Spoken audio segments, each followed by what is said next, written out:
Ben, there's been a lot of talk about a housing bubble, particularly, from the Fed, from all sorts of different places. Can you give us your view as to whether or not there is a housing bubble out there?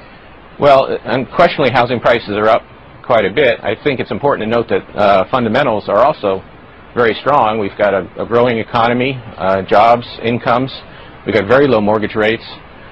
We've got demographics supporting housing growth. We've got restricted supply in some places. So it's certainly understandable that prices would go up some.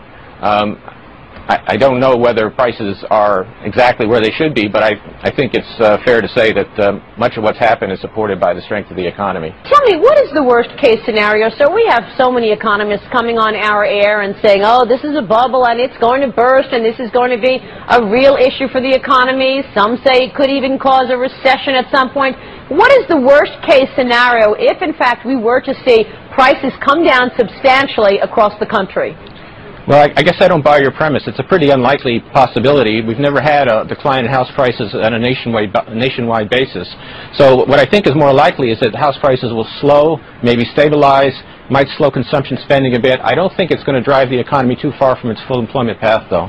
So would you agree with Alan Greenspan's comments recently that we've got some areas of the country that are seeing froth, not necessarily a national situation, but certainly froth in some areas? You can see some types of speculation, investors turning over condos quickly. So those sorts of things you see in some local areas.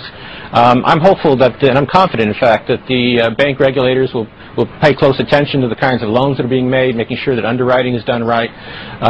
But I do think that this is mostly a localized problem and not something that's going to affect the national economy.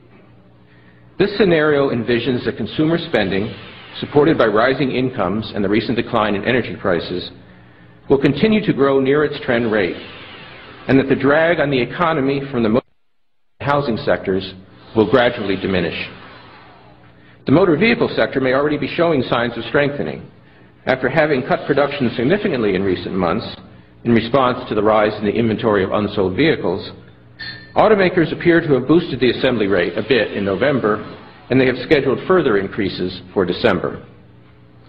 The effects of the housing correction on real economic activity are likely to persist into next year, as I've already noted.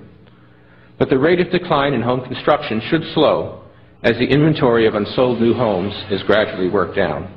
There's plenty of liquidity out there. He said he did not sense a lack of liquidity in the market. And he said we're monitoring the markets, but didn't really make any conclusions. So he went as far as he had to go, but not further. He also calmed the fears about the subprime market, which were rippling through Wall Street yesterday, and said we're taking a look at it, but right now it doesn't seem to be an issue, but we're watching it, certainly. Yeah, that's exactly right. So let's first take a listen to what Ben Bernanke had to say about the economy.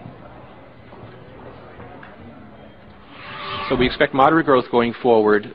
We believe that if the housing sector begins to stabilize, and if some of the inventory corrections that are still going on in manufacturing begin to be completed, that there's a reasonable possibility that we'll see some strengthening of the economy sometime during the middle of the year. He went on to talk about the subprime market. Another fear yesterday was that there'd be contagion, but not in the eyes of Ben Bernanke. Our assessment is that there's not much indication at this point that subprime mortgage issues have spread into the broader mortgage market, which still seems to be healthy, and the lending side of that still seems to be healthy. The pace of home sales seems likely to remain sluggish for a time, partly as a result of some tightening in lending standards and the recent increase in mortgage interest rates. Sales should ultimately be supported by growth in income and employment, as well as by mortgage rates that, despite the recent increase, remain fairly low relative to historical norms. However, even if demand stabilizes as we expect, the pace of construction will probably fall somewhat further as builders work down the stocks of unsold new homes. Thus, declines in residential construction will likely continue to weigh on economic growth over coming quarters, although the magnitude of the drag on growth should diminish over time. The global economy continues to be strong.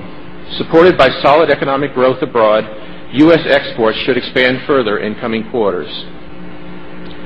Overall, the U.S. economy appears likely to expand at a moderate pace over the second half of 2007, with growth then strengthening a bit in 2008 to a rate close to the economy's underlying trend.